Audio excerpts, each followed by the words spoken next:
In the Roman army, glory usually belonged to the heavily armored legionaries, the men who held the line and decided the battle.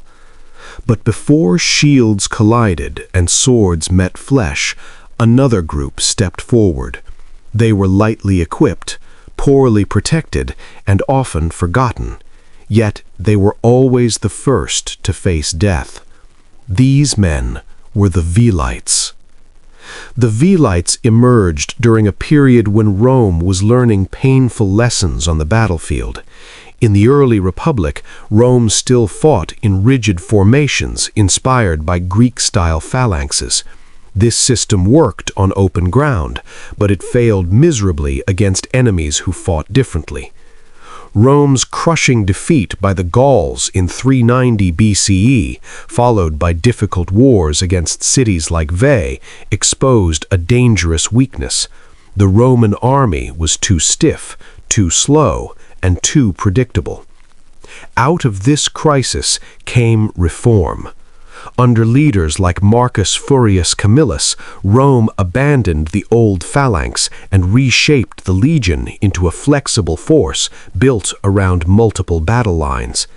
This transformation created space for a new type of soldier, fast, expendable, and deadly in short bursts. That role belonged to the Velites. Unlike the heavy infantry behind them, Velites fought in front of the legion. Their task was not to hold ground, but to disrupt the enemy before the main clash began. They rushed forward, hurling light javelins to break formations, provoke reactions, and create confusion. Then, just as quickly, they withdrew, slipping back through gaps in the Roman lines with practiced coordination.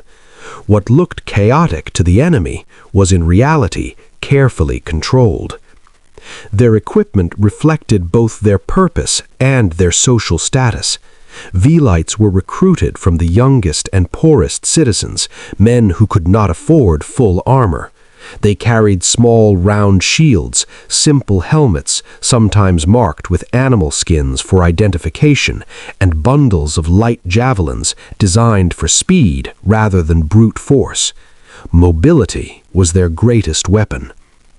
Their importance becomes clear when we consider their numbers. In a standard Republican legion, Velites could make up nearly a third of the infantry.